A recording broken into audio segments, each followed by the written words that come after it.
چرا درباره سطر زنها این جنابانی که امروز خود را اسلامی میگویند حتی امروز برای آنها معاش تعیین کرده شده است و حتی این چیزها را با سگزنی آنها پیش‌دست گرفتند.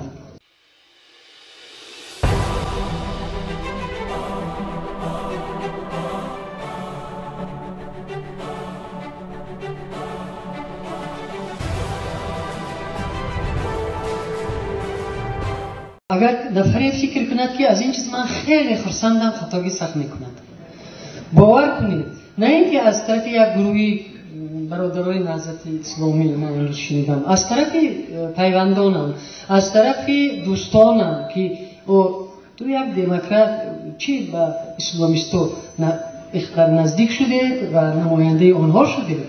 برای من باور کنید این چیزی عادی نیست. من پیش از من مسئولیتی بسیاری سخت رو به دوش خود گرفتم و همه این شخصانی که اینجا نشستن در همون گروه کاری اینیت بودن شاهد بودن که من تا روز نهم خواهش کردم که عموما در مسئله نامزدی من سخن نگویند. 20 سال هست هر قرار و قانونایی که این حکومت قبول میکند من آواز بلند میکنم. ببینید که این دو قانونی که قبول کرده شد در مسئله تنظیم و مسجدها اجازت ندادن جوانان، چرا قاضیان آواز بلند نکرد؟ چرا امامخطیب‌ها بلند آواز نکردند؟ همین زنی سردوی که آواز بلند کرد.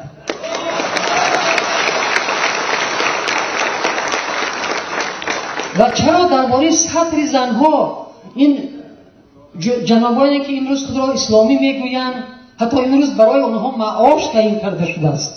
این عموما در تاریخ یک چیزی عجیب است که اینها کارکنی دولتی من حساب میکنم و اینو من در بسیار گزیت‌های غیر دولتی نوشتم که اینها باید نماینده مردم باشند.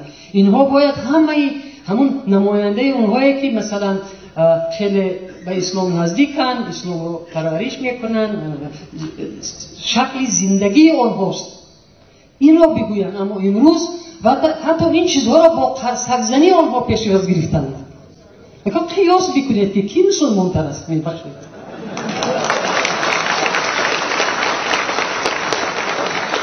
دیگر چیزی که برای چی من راضی شدم، باور کنید برای من بسیار، من میدونم این چی است چون که من قریب 40 سال در این مبارزه ها هستم. 40 سال راستی گفت من برای خود زندگی نکردم. در فکر و عقیده من منصب نیست و امروز هم همین است.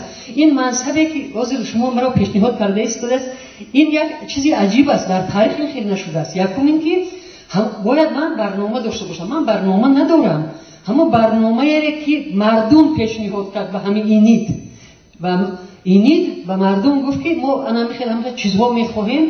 به مردم قریب 1 ماه پیشنهاد کرد فکر و عقیده های خود را بگوید و مردم فکر و عقیده های خود را پیشنهاد کرد و از همین جهت یک چیزی که همون عقیده مردم است همون است و من اگر پیروز شوم من همون یعنی که سفارش شما را اجرا میکنم. از این زیاد نه.